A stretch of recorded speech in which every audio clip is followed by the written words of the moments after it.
بسم اللہ الرحمن الرحیم۔ عزیز طلبہ کرام، السلام علیکم ورحمۃ اللہ وبرکاتہ۔ اقرا حفاظ بوائز سیکنڈری اسکول کی جانب سے آپ تمام طلبہ کو ایک بار پھر عربی آن لائن کلاس میں خوش آمدید۔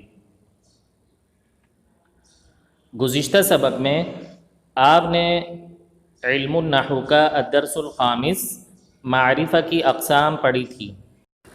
امید کرتا ہوں عزیز طلبہ کہ آپ نے سبق میں موجود تمام چیزیں اچھی طرح یاد کر لی ہوں گی۔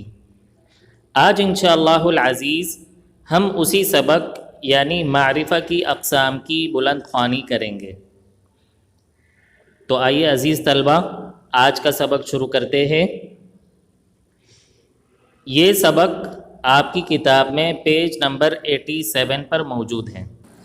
الدرس الخامس معرفہ کی اقسام۔ اسم کی جو اقسام بیان کی گئی ہے ان میں معرفہ بہت اہمیت رکھتا ہے، اس لیے ہم معرفہ کی چند قسمیں ذکر کر رہے ہیں جو آپ کو بہت فائدہ دیں گی۔ معرفہ کی 7 قسمیں ہیں، ان میں سے ہم ابھی 4 قسمیں بمع تعریف کے ذکر کریں گے۔ المعرف باللام، العلم، الضمیر اور اسم الاشارہ۔ اب ان اقسام کی تفصیل دیکھتے ہیں۔ المعرف باللام، معرف باللام اس اسم کو کہتے ہیں جس کو ال کے ذریعے سے معرفہ بنا دیا جائے، یعنی کسی نکرہ اسم سے پہلے الف لام لگا دیا جائے، جیسے کتابن سے الکتاب اور قلم سے القلم۔ دوسری قسم ہے العلم۔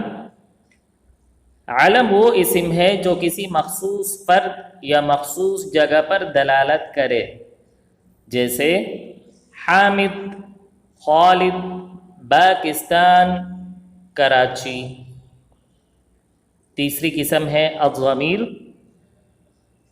گفتگو کے دوران یا کسی کے بارے میں کچھ بتاتے ہوئے یا کچھ لکھتے ہوئے بار بار اس شخص یا چیز کا نام استعمال نہیں کیا جاتا، بلکہ اس کے نام کی جگہ کوئی اور لفظ استعمال کیا جاتا ہے۔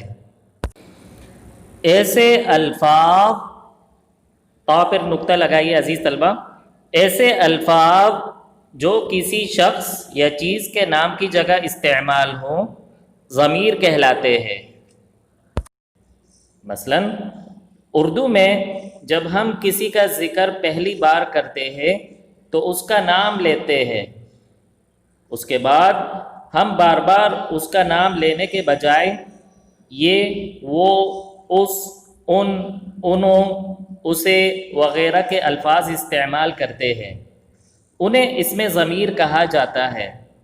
انگریزی زبان میں اسم ضمیر کو پروناؤن کہتے ہیں۔ تو ضمیر کی تعریف ہم یوں کر سکتے ہیں، ضمیر وہ لفظ ہے جو اختصار کے لیے غائب یعنی جس کے بارے میں بات کی جا رہی ہو، مخاطب جس سے بات کی جا رہی ہو، اور متکلم جو بات کر رہا ہو کے ناموں کی جگہ استعمال ہو۔ پھر ضمیر یا تو غائب یعنی تھرڈ پرسن کے لیے ہوگی، جیسے ہوا، وہ، یا مخاطب سیکنڈ پرسن کے لیے، جیسے انت، یا متکلم یعنی فرسٹ پرسن کے لیے، جیسے انا، میں۔ نوٹ: یہاں ہم نے ضمیر کی صرف ابتدائی تفصیلات ذکر کی ہیں، باقی تفصیلات آئندہ اپنے مقام پر بیان کی جائیں گی انشاءاللہ تعالی۔ عربی زبان میں ضمیر کی کئی اقسام ہیں۔ ذیل میں ہم ضمیر کی صرف ایک قسم یعنی ضمیر مرفوع منفصل کی پوری گردان نقل کر رہے ہیں۔ اس کو غور سے پڑھیے اور سمجھنے کی کوشش کیجیے۔ آئیے ان ضمائر کی تفصیل دیکھتے ہیں۔ سب سے پہلے غائب یعنی تھرڈ پرسن کی ضمیریں، میں پہلے ضمیر پڑھوں گا، پھر صیغہ، اور سب سے آخر میں اس کا معنی. ٹھیک ہے، اس طریقے سے پڑھوں گا میں. ہوا واحد مذکر غائب، وہ ایک مرد. ہما تثنیہ مذکر غائب، وہ دو مرد. ہم جمع مذکر غائب، وہ کئی یا سب مرد. ہیا واحد مؤنث غائب، وہ ایک عورت. ہما تثنیہ مؤنث غائب، وہ دو عورتیں. ہن جمع مؤنث غائب، وہ کئی یا سب عورتیں. اب مخاطب یعنی سیکنڈ پرسن کی ضمیریں.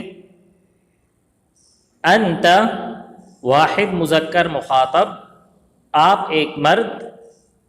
انتما تثنیہ مذکر مخاطب، آپ دو مرد.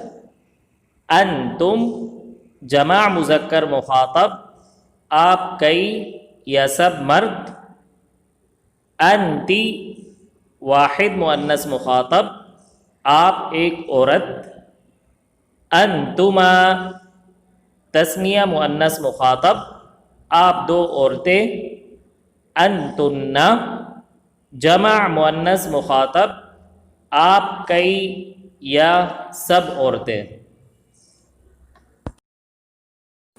اور سب سے آخر میں متکلم یعنی فرسٹ پرسن کی ضمیریں. انا واحد مذکر و مؤنث متکلم، میں ایک مرد یا عورت.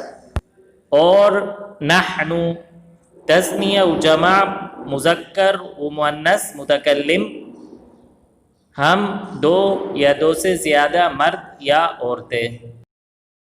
تو یہ تھی ضمیر منفصل کی گردان. اب معرفہ کی چوتھی قسم یعنی اسم اشارہ کی جانب بڑھتے ہیں. تو اسم اشارہ وہ اسم ہے جس کے ذریعے کسی چیز کی طرف اشارہ کیا جائے. مثلا ھذا کتاب، یہ کتاب ہے. اس مثال میں ھذا کے ذریعے کسی کتاب کی طرف اشارہ کیا جا رہا ہے. اسم اشارہ کی اقسام. اسم اشارہ کی دو قسمیں ہیں.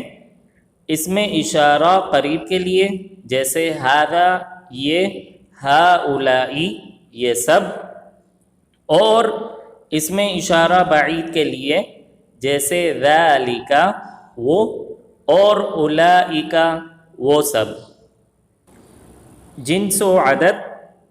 عربی میں اسماء اشارہ مذکر کے لیے الگ اور مؤنث کے لیے الگ ہے. اسی طرح ایک کی طرف اشارہ کرنے کے لیے الگ الفاظ، دو کی طرف اشارہ کرنے کے لیے الگ الفاظ، اور جمع کی طرف اشارہ کرنے کے لیے الگ اسم اشارہ ہوتے ہیں، جس کی تفصیل درج ذیل ہے.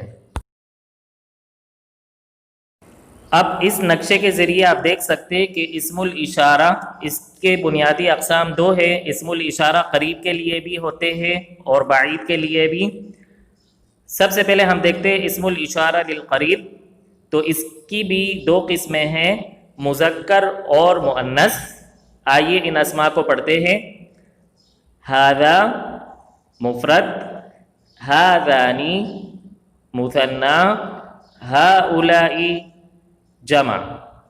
ھذہ مفرد، ھاتانی مثنی، اور ھؤلائی جمع. اب اسماء الاشارہ للبعید، اس کے بھی دو حصے مذکر اور مؤنث. آئیے پڑھتے ہیں.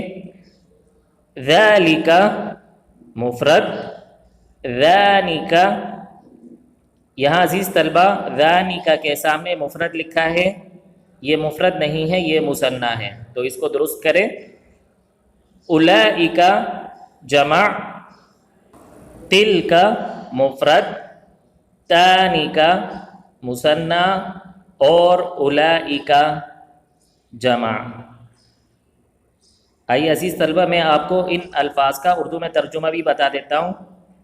ہذا یہ ایک مذکر، ہذانی یہ دو مذکر، ہؤلائی یہ سب مذکر، ہذہ یہ ایک مؤنث، ہاتانی یہ دو مؤنث، ہؤلائی یہ سب مؤنث۔ ہؤلائی یہ دونوں کے لیے استعمال ہوگا، مذکر کے لیے بھی اور مؤنث کے لیے بھی۔ اب اسماء الاشارہ للبعید، ذالک وہ ایک مذکر، ذانک وہ دو مذکر، اولئک وہ سب مذکر، تلک وہ ایک مؤنث، تانک وہ دو مؤنث، اور اولئک وہ سب مؤنث۔ تو اولئک یہ بھی دونوں کے لیے ہے، مذکر اور مؤنث کے لیے ہے، ایک ہی لفظ استعمال ہوگا۔ تو آج کے سبق میں ہم نے الدرس الخامس معرفہ کی اقسام کی بلند خوانی کی ہے۔ امید کرتا ہوں عزیز طلبہ کہ آپ کو سبق سمجھ میں آ گیا ہوگا۔ اگلے لیکچر میں انشاءاللہ العزیز اس سبق کی تدریبات حل کریں گے۔ تو آج کا ہوم ورک یہی ہے کہ آپ نے ان تدریبات کی اچھی طرح تیاری کرنی ہے، ٹھیک ہے عزیز طلبہ؟ اگلے سبق میں انشاءاللہ العزیز پھر ملاقات ہوگی، تب تک کے لیے اللہ حافظ۔